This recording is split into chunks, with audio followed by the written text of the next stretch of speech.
Hello အားလုံးပဲမင်္ဂလာပါရှင်ဇာရီယာဟမိတ်ကနေပြန်လည်ကြိုဆိုလိုက်ပါတယ်အခုဗီဒီယိုလေးထဲမှာတော့လွယ်ကူမြန်ဆန်ပြီးတော့ခုမှချီစထိုးမဲ့သူတွေပါလိုက်ထိုးလို့ရမယ်ပြားယုတ်လေးကိုထိုးပြပေးသွားမှာဖြစ်ပါတယ်ပထမဆုံးပြားရဲ့ကိုယ်ရည်လေးကိုအဝအောင်ချီလေးနဲ့စထိုးပါမယ် round 1မှာဂွင်းရှင်ထဲကိုတိုင်တိုး6ခုထိုးရပါမယ်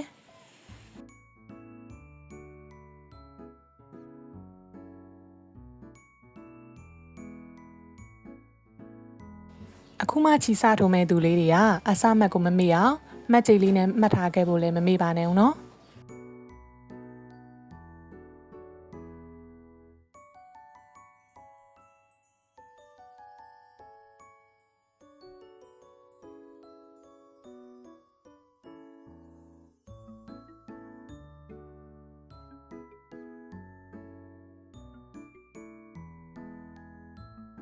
တိုင်တို6ခုပြေးသွားပြီဆိုရင်တော့ဂွင်းလေးပိတ်သွားအောင်လို့ချီစတိုလေးကိုတင်းတင်းလေးဆွဲပြီးပိတ်လိုက်ပါနော်ပြီးရင်တော့ခုနကမှတ်ကြိတ်နဲ့မှတ်ခဲ့တဲ့ပထမစတစ်လေးမှာရက်ကုန်နဲ့ဆက်ပါမယ်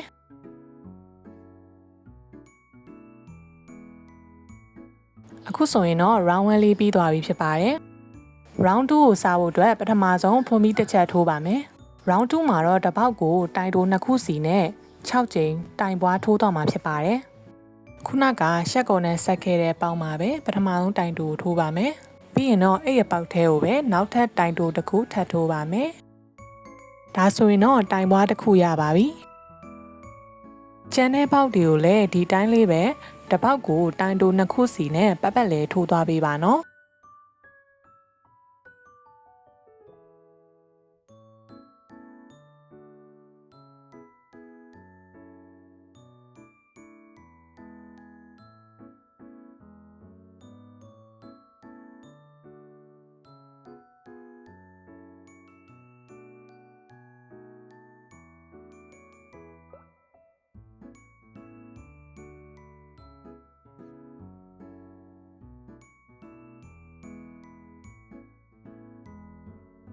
round 2ရဲ့အဆုံးမှာတော့စုစုပေါင်းတိုင်တို12ခုရှိရပါမယ်နော်ပြီးရင်တော့ရက်ကုန်နဲ့ဆက်ပြီးပုံပြီးတစ်ချက်ထိုးလိုက်ပါနော်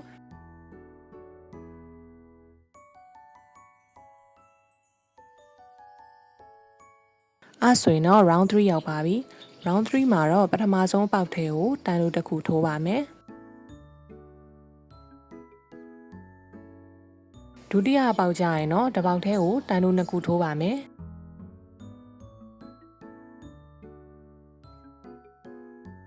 အခုလိုမျိုးတိုင်တိုတစ်ခုတိုင်ပွားတစ်ခုနှုံးနဲ့စုစုပေါင်း6ကြိမ်ထိုးပါမယ်နော်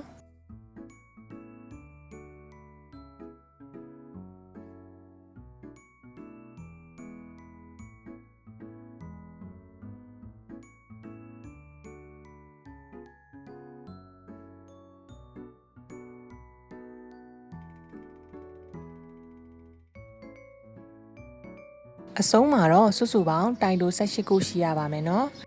ပြီးရင်တော့ရှက်ကော်လေးနဲ့ဆက်ပြီးဖုံးပြီးတစ်ချက်ထိုးပါမယ်အခုဆိုရင်တော့ round 4ကိုရောက်ပါပြီ round 4မှာတော့ပထမဆုံး2ပေါက်မှာတိုင်တိုတစ်ခုစီထိုးပါမယ်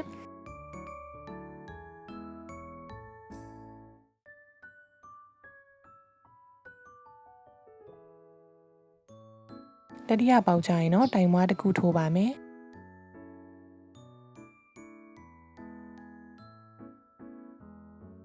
အခုလိုမျိုးတိုင်တို2ခုတိုင်ပွားတစ်ခုကိုပတ်ပတ်လဲ6ကြိမ်ထိုးသွားပေးပါနော်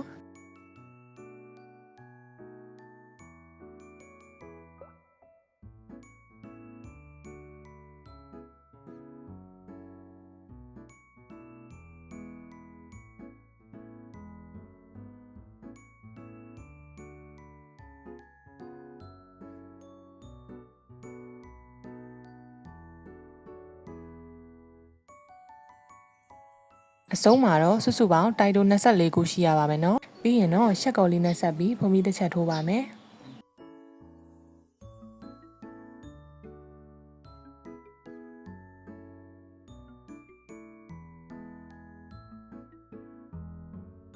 round 5မှာတော့ပထမဆုံး3ပေါက်မှာတိုင်တိုတစ်ခုစီထိုးပါမယ်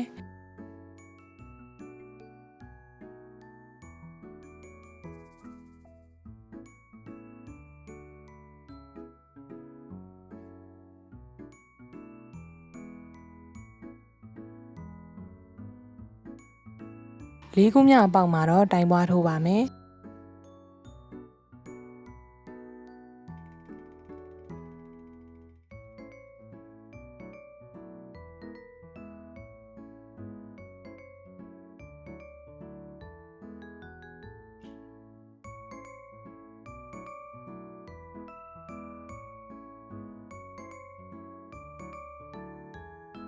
အဆုံးကြရင်တော့စုစုပေါင်းတိုင်တူ30ခုရှိရပါမယ်နော်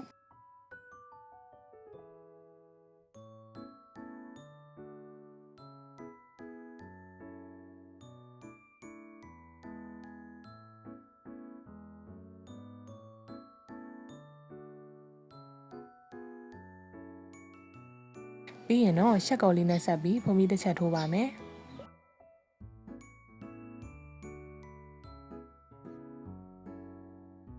round 6နဲ့7မှာတော့လုံးဝအတိုးလျှော့လုပ်စရာမလိုပဲနဲ့တပေါက်ကိုတိုင်တိုတစ်ခုနှုံးနဲ့ပဲထိုးသွားပါမယ်နော် round တစ်ခုမှာစုစုပေါင်းတိုင်တို30ရှိရပါမယ်နော်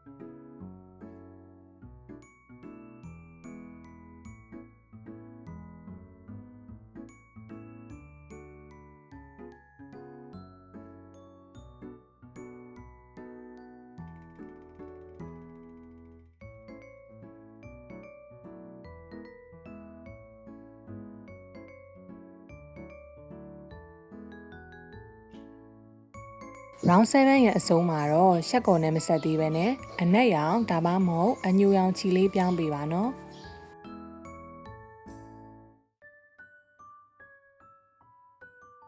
ပြီးရင်တော့ဖုံးမီတစ်ခုထိုးလိုက်ပါနော် round 8နဲ့ round 9မှာလည်းတပေါက်ကိုတိုင်တူတစ်ခုနှုံးနဲ့ပဲပတ်ပတ်လေးထိုးသွားပါမယ်နော်ဒီနေရာမှာအဝါရောင်ချီလေးကပြီးရင်ပြန်ပြောင်းအောင်မှာမို့လို့ဖြတ်လိုက်စရာမလိုပါဘူးเนาะ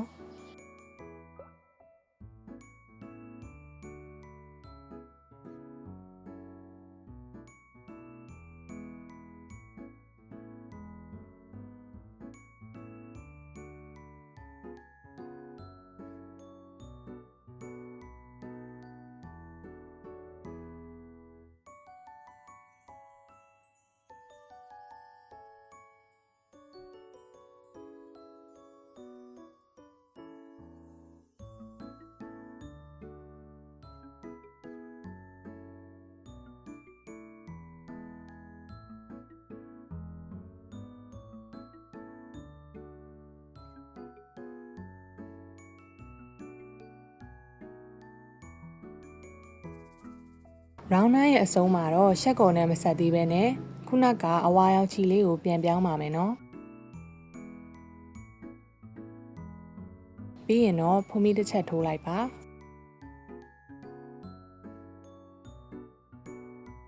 round 10နဲ့ round 11မှာလည်းအဝါအောင်ချီလေးနဲ့တပေါက်ကိုတိုင်တိုတစ်ခုလုံးနဲ့ပဲထိုးပါမယ်နော်စုစုပေါင်းတိုင်တို30ရှိရပါမယ်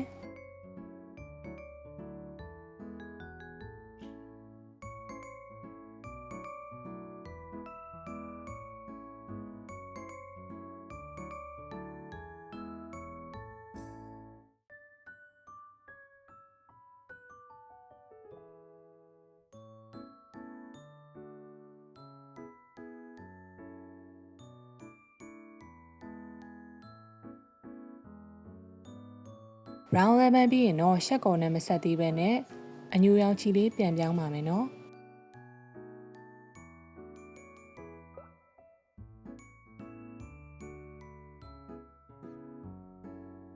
ပြီးရင်တော့ဖုံးမီတစ်ချက်ထိုးလိုက်ပါ round 12နဲ့ round 13မှာလည်းတပေါက်ကိုတိုင်တိုတစ်ခုနှုံးနဲ့ပဲထိုးသွားပါမယ်နော်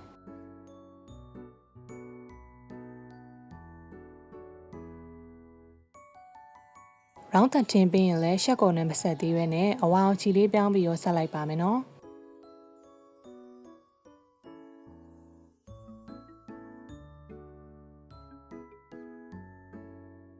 round 14နဲ့15မှာလည်းတစ်ပေါက်ကိုတိုင်တိုတစ်ခုလုံးနဲ့ပဲထိုးသွားပါမယ်နော်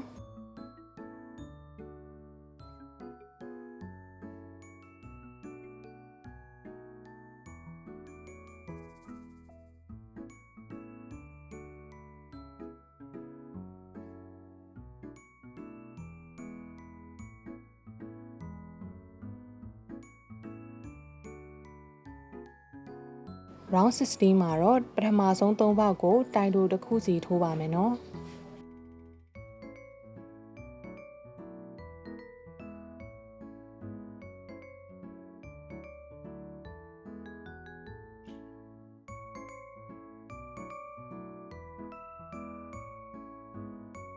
နောက်တစ်ပေါက်မှာတော့တိုင်လျှော်ထိုးပါမယ်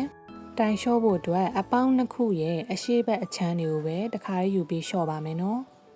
အဲ့ဒါဆိုရင်တော့တိုင်တို3ခုတိုင်လျှော့တစ်ခုလုံးနဲ့စုစုပေါင်း6ကြိမ်ထိုးသွားပါမယ်နော်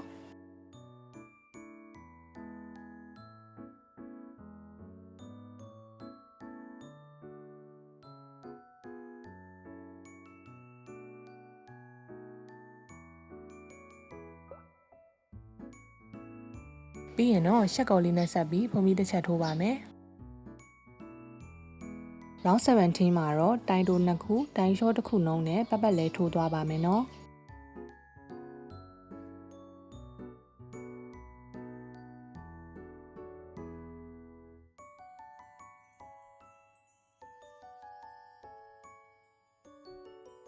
နောက်တန်းမသွားခင်မှာတော့ပြားရည်ကိုယ်တယ်လေးကိုတင်းတင်းလေးဖြစ်အောင်ဆီလီကွန်လေးတွေကိုတိကျဖြည့်ပေးပါမယ်နော်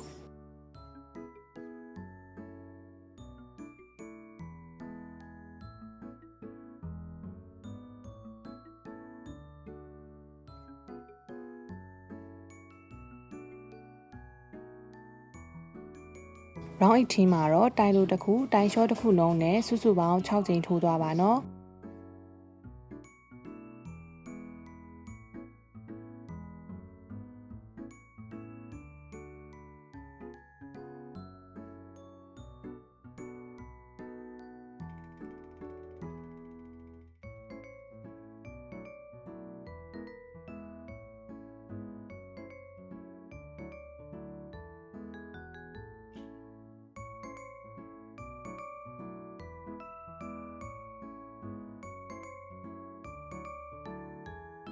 အဆုံးရောင်ရင်တော့စုစုပေါင်းတိုင်တို12ခုရှိရပါမယ်နော်ကိုယ်ရည်လေးကိုလည်းတင်းတင်းလေးဖြစ်နေအောင်ဆီလီကွန်လေးတွေကိုအဆင်ပြေသလိုသွတ်ပေးပါနော်အခုနောက်ဆုံး round မှာတော့တိုင်လျှော့ကြီးပဲ6ကြိမ်ထိုးသွားမှာဖြစ်ပါတယ်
ပြီးရင်တော့ရှက်ကော်လေးနဲ့ဆက်ပြီးဖုံးပြီးတစ်ချက်ထိုးပါမယ်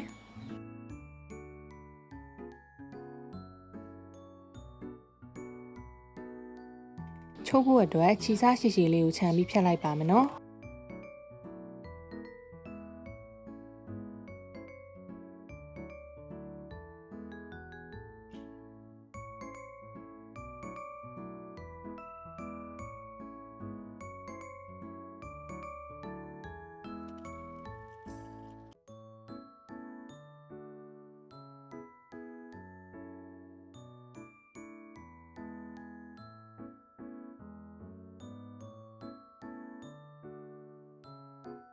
ပြီးရင်တော့အပေါက်လေးပိတ်သွားအောင်အပ်နဲ့ဂွင်းရဲ့အရှိဘက်အချမ်းတွေကိုပဲဝင်ပြီးတော့ပိတ်လိုက်ပါနော်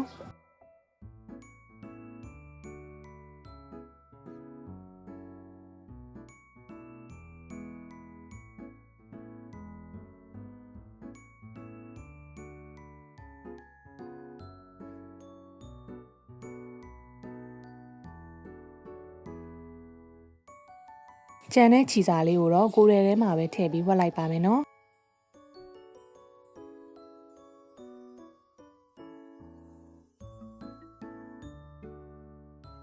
အခုဆိုရင်တော့အတောင်မှန်ထိုးမှာပါ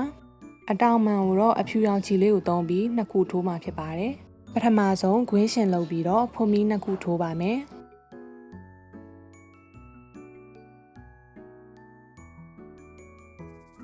ပြီးရင်တော့ဂွင်းရှင်တွေကိုတိုင်လက်၈ခုထိုးမှာဖြစ်ပါတယ်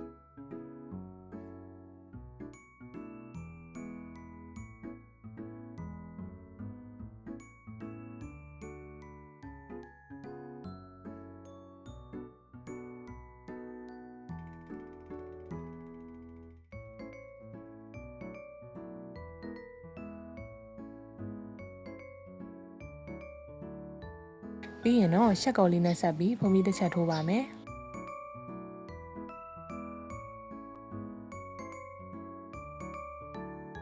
ရောင်း2မှာတော့တိုင်တူတစ်ခုတိုင်ပွားတစ်ခုလုံးနဲ့စုစုပေါင်း၄ချိန်ထိုးသွားပါမယ်နော်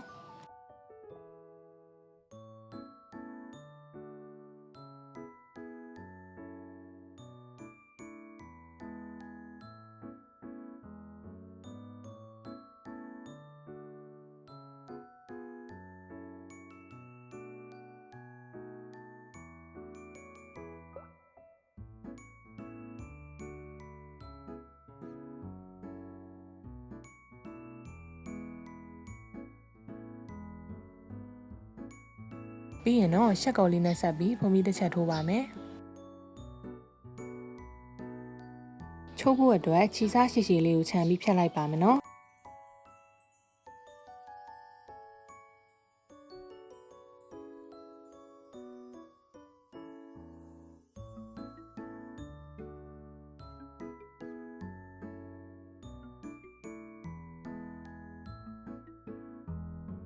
ပြီးရင်တော့အတောင်မှန်လေးတွေကိုပြားကိုယ်တွေရဲ့အလဲသေးထဲမှာချိန်ပြီးတော့ဒီစကြာလေးချုပ်ပေးလိုက်ပါမယ်နော်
အခုမျက်နှာလေးပုံဖော်ကြမယ်နော်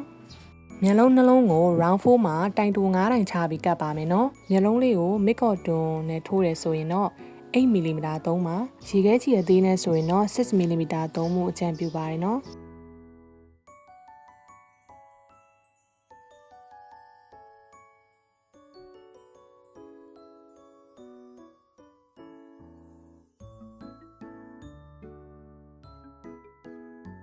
ဗဇက်လေးပုံဖော်ဖို့အတွက်အနက်ရောင်ချီမြင်စတစ်မြင်ကိုဆွဲထုတ်လိုက်ပါဗဇက်လေးကို round 2မှာပြုံးနေတဲ့ပုံစံလေးပုံဖော်ပါမယ်နော်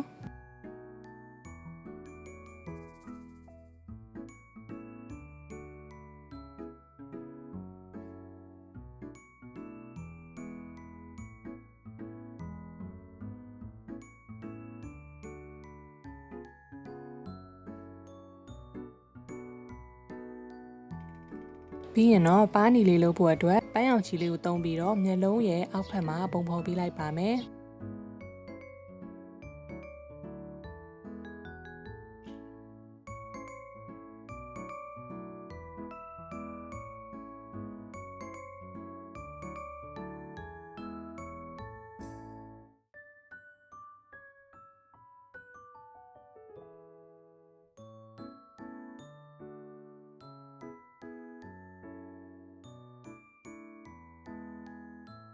ပြီးရင်တော့ကြံခဲ့တဲ့ချီမြင်စားတွေကိုတေးချာချာသိမ်းခဲ့ဖို့လည်းမမေ့ပါနဲ့ဦးနော်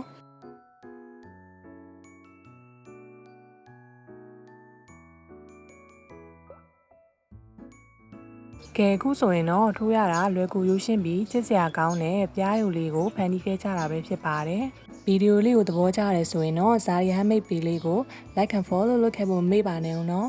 နောက် tutorial တွေမှာပြန်တွေ့ကြမယ်နော်တတား